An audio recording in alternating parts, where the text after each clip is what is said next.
जद्दा वालों का मक्का में पहुंचा दिया जाएगा सामान, और मदीना वालों का मदीना के होटल में सामान पहुंचा दिया जाएगा। अब आप 3 चीज़ें अपने हाथ में रखिए। ऐप पर आप जाके अपना आपको लॉगिन कर लें और परमिट ले लें, फिर आप अंदर जाइए अपने लगेज को ले। जब आप मदीना एयरपोर्ट पे पहुंचेंगे तो सबसे पहले आपको इमिग्रेशन करवाना है, और जो जद्दा जा रहे हैं उनको भी सबसे पहले इमिग्रेशन करवाना है। उसका स्टिकर आपके बोर्डिंग पास के बैक साइड पे लगा देंगे। यहाँ आपको पासपोर्ट दिखाना है, वीज़ा दिखाना है और जाने वाला टिकट दिखाना है। अब देखिए, आप एयरपोर्ट की फॉर्मेलिटी से फारिग हो गए, अब आपको कुछ नहीं करना। अब आप जाइए अंदर। मुस्तफा, मैं तालिब सुबहानी एक नई वीडियो में आपका खैर मकदम करता हूँ।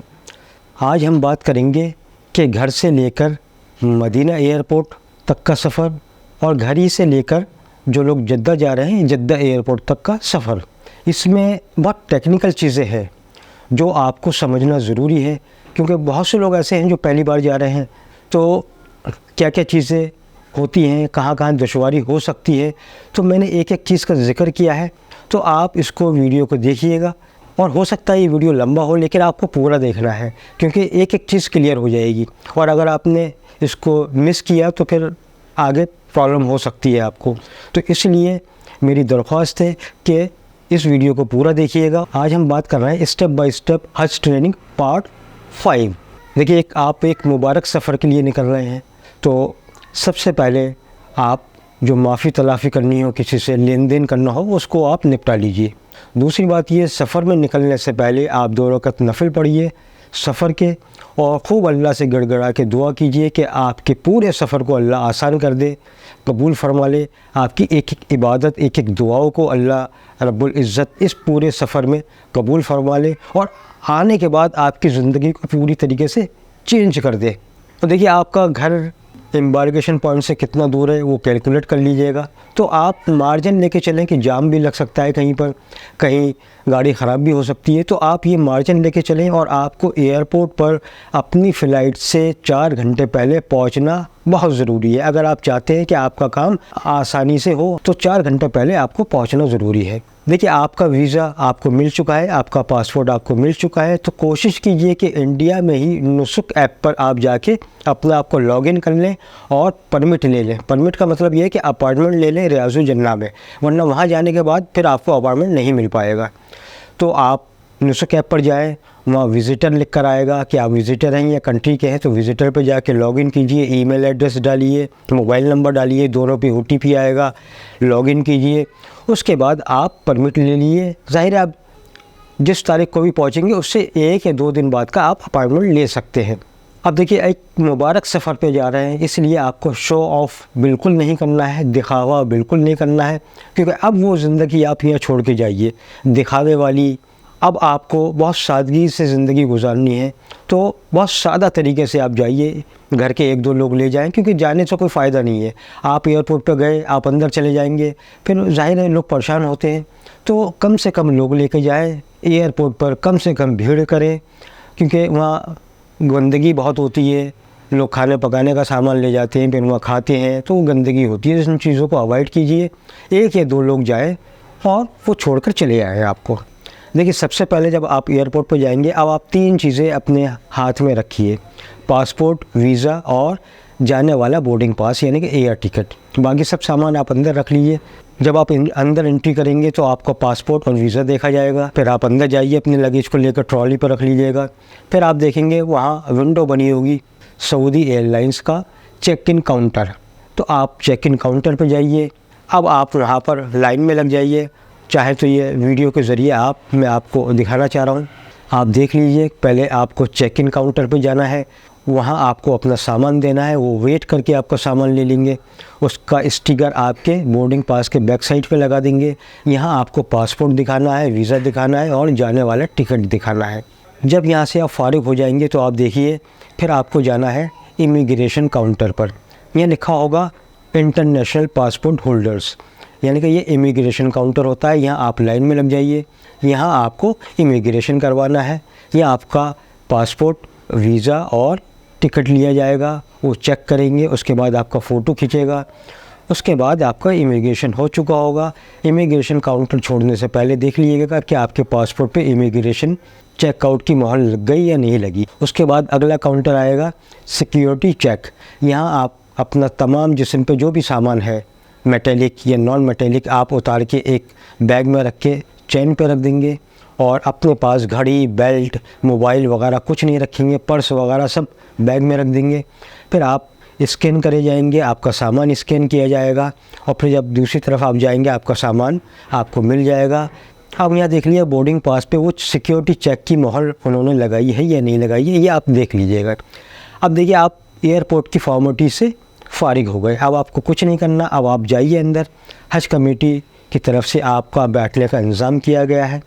अब अगर आपकी फ़्लाइट मदीना की है तो आपको कुछ नहीं करना है, आप वहाँ आराम कीजिए, बैठिए, अल्लाह का शुक्र अदा कीजिए और दुआएं कीजिए अल्लाह से। अगर कोई नमाज का वक्त है तो नमाज़ पढ़ लीजिए, वहाँ जगह बना दी जाती है नमाज के लिए।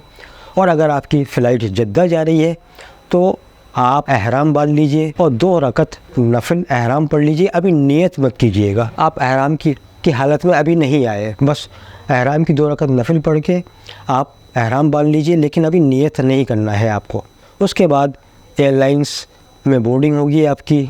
अगर आपको रिफ्रेशमेंट मिले या खाना मिले तो कम खाइएगा, क्योंकि आपके 5.5 घंटे की फ़्लाइट है तो परेशानी हो सकती है, इसलिए खाना थोड़ा सा अवॉइड कीजिएगा, हल्का लीजिएगा। उसके बाद फिर आपको चेक इन किया जाएगा एयरबस में। तो जब आप जाएं आराम से जाएं, दुआ पढ़ते हुए जाएं, अंदर बैठें और अंदर ज़्यादा मूवमेंट ना करें, जो आपकी सीट अलॉट की गई है वहीं बैठें। एयरबस का आप वॉशरूम इस्तेमाल ना करें, ख़ास तौर से नमाज़ तो बिल्कुल ना पढ़ें। नमाज़ आप मदीना जाके या जद्दा जाके पढ़ सकते हैं, कोई ऐसा मसला नहीं है। एयरबस में आप वज़ू करेंगे, पानी ख़त्म हो जाता है, बड़ी परेशानी होती है, तो इन चीज़ों को अवॉइड कीजिएगा। अब अगर आपकी फ़्लाइट जद्दा एयरपोर्ट की है तो आप जब जद्दा जा रहे होंगे तो जद्दा आने से पहले आधा घंटा पहले एयरलाइंस वाले अनाउंस करेंगे कि मीकात आ रहा है, आप नियत कर लीजिए। तो मीकात का नाम होता है यलमलम। तो मीकात जब आए तो आप नियत कर लीजिएगा उम्रे की कि मैं अपनी तरफ से उम्रा कर रहा हूँ। आसानियाँ पैदा कर दे, इसको कबूल फरमा ले और इसमें जो भी मैं दुआएं मांगूँ उसको कबूल फरमा ले और साथ खैरियत के साथ पूरा करवाए। और फिर 3 बार आपको लब्बैक अल्लाहुम्मा लब्बैक पढ़ना है, मर्द हज़रात को ज़ोर से और लेडीज़ को हल्के से पढ़ना है। फिर आप जद्दा एयरपोर्ट पर उतरेंगे। जद्दा एयरपोर्ट पर आपको डिपुटेशन हज कमेटी ऑफ इंडिया के लोग रिसीव करने आएंगे और फिर वो बसेस में बिठा के आपको मक्का ले जाएंगे। फिर आगे का सफ़र में आपको फिर कंटिन्यू करूँगा जब मदीना के लोग जद्दा पहुँचेंगे, क्योंकि अब आप मक्का पहुँच चुके हैं जो जद्दा जा रहे हैं। अब मैं बात करता हूँ जो लोग मदीना जा रहे हैं उनको कुछ भी नहीं करना है, वो फ़्लाइट में बैठें, खूब दुआएं करें, दुरूद व पाक पढ़ें, क्योंकि आप मदीना जा रहे हैं, इतनी मुबारक शहर में जा रहे हैं आप। जब आप मदीना एयरपोर्ट पे पहुंचेंगे तो सबसे पहले आपको इमिग्रेशन करवाना है और जो जद्दा जा रहे हैं उनको भी सबसे पहले इमिग्रेशन करवाना है। जब आपका इमिग्रेशन हो जाएगा फिर आपका सामान जद्दा वालों को भी और मदीना वालों को भी सामान आपकी बिल्डिंग में पहुंचा दिया जाएगा। यानी जद्दा वालों का मक्का में पहुंचा दिया जाएगा सामान और मदीना वालों का मदीना के होटल में सामान पहुंचा दिया जाएगा। अब आपको वहाँ वेट करना है, 1 या 1.5 घंटा आपको वेट करना पड़ेगा, क्योंकि आपका सामान पहले जाएगा, आप बाद में जाएंगे। फिर उसके बाद आप वहाँ मस्जिद बनी होंगी, आप वहाँ तहज्जुद का वक्त हो या किसी नमाज का वक्त हो तो नमाज़ पढ़ लीजिए। लेडीज़ को जेंट्स से अलग अलग मसाजिद होती हैं, वहाँ पर आराम कर लीजिएगा, वहाँ रिफ़्रेशमेंट होगा वो ले लीजिएगा। फिर आपको बसेस के ज़रिए मदीना के होटल ट्रांसफ़र किया जाएगा। तो जो चीज़ें इस पर टेक्निकल थी वो मैं आपको बता दूं कि आपका सामान कैसे लिया जाएगा, इमिग्रेशन की मोहर लगी है या नहीं लगी है ये चेक करना है, सिक्योरिटी चेक के वक्त बोर्डिंग पास के पीछे मोहर लगी है या नहीं लगी है ये चेक करना है आपको। जब आप मदीना या जद्दा एयरपोर्ट पर जाएंगे तो इमिग्रेशन की मोहर आपके पासपोर्ट पर लगी है या नहीं लगी है, ये सब चीज़ें आपको देख लेना है। और घर से निकलने से पहले तमाम डॉक्यूमेंट्स, अपना लगेज प्रॉपर तरीके से चेक कर लीजिएगा ना। एयरपोर्ट पहुंच के बहुत सी चीज़ें याद आती हैं, पैसे आपने कहाँ रखे हैं, डॉक्यूमेंट कहाँ है, घबराइए मत। तो अगर आप 4 घंटे पहले पहुंच गए तो हर काम अल्लाह का शुक्र है आपका आसानी से हो जाएगा। लेकिन अगर आप एंड वक्त पे पहुँचेंगे फिर भागा दौड़ी होगी, कोई चीज़ यहाँ गिरेगी कोई वहाँ गिरेगी, फिर आप अपने बीवी को या बहन को संभालते फिरेंगे या बूढ़े अब्बा को संभालते फिरेंगे, फिर बड़ी परेशानी होती है। तो अगर आप चाहते हैं कि आपका हर काम आसानी से हो तो वक्त से पहले पहुंच जाए, बड़ा सुकून रहता है उसमें। दूसरी बात ये कि जद्दा में अगर एक फ़्लाइट में 2 बिल्डिंग के लोग हैं तो ये भी करते हैं कि अगर एक बिल्डिंग के लोग हैं तो सामान आपका बिल्डिंग में पहुंचा दिया जाएगा। लेकिन अगर 2 बिल्डिंग में है, यानी बिल्डिंग 2 अलग अलग हैं एक ही फ़्लाइट के लोगों की, तो फिर सामान आपको ख़ुद अपने बस में रखना होगा और आपके साथ ही सामान जाएगा। लेकिन कभी कभी ऐसा करते हैं कि वो हर साल ये पैटर्न चेंज करते हैं। ज़्यादातर ये होता है कि सामान खुद ब खुद पहुँच जाता है, क्योंकि आपके स्टिकर लगे हुए हैं कौन सा सामान किस बिल्डिंग का है, तो उसी हिसाब से जाता है। मदीना में भी सामान आपके होटल पे पहुँच जाएगा। जब आप होटल से उतरें तो अपना सामान देख लें, सामान एक तरफ रख लें, फिर आप कमरा ले लें। कमरा कैसे लेना है आपको कि आपने जो हज कमेटी की तरफ से जो आपको आई कार्ड मिले हैं वो उनको दिखाना है, और 3 बेड 4 बेड 5 बेड 6 बेड जो भी रहना है, जो भी ग्रुप आपको बनाना है, उस हिसाब से उनसे काउंटर पे सऊदी अरब के लोग भी होंगे और हज कमेटी के लोग भी होंगे, वो आपको कमरा देते रहेंगे। ये था पार्ट 5। देखिए, जो भी हज के लिए जा रहे हैं तो हमारा फ़र्ज़ बनता है कि हम उनके लिए दुआ करें कि अल्लाह उनके पूरे सफ़र को आसान कर दे, रोशन कर दे, उनकी एक एक इबादत एक एक दुआओं को अपनी बारगाह में कबूल फरमा ले। आमीन सुम्मा आमीन। आप भी कमेंट बॉक्स में आमीन लिखते रहिए ताकि आप भी दुआओं में शामिल हो जाएं। और अगर अभी तक आपने मेरे चैनल को सब्सक्राइब नहीं किया है तो प्लीज़ सब्सक्राइब कीजिए, लाइक कीजिए, शेयर कीजिए, बेल बटन दबाइए ताकि सऊदी अरब में भी अगर आप हो तो आपको मिल जाए।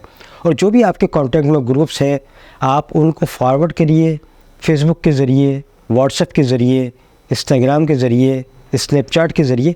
ये नेक काम है, जितना आगे बढ़ाएंगे आप दुआओं में शामिल हो जाएंगे। फिर आगे इंशाल्लाह बात करेंगे मदीना की। आज के लिए इतना ही। अल्लाह आपका निगहबान। मुस्तफा मुज्तबा मुस्तफा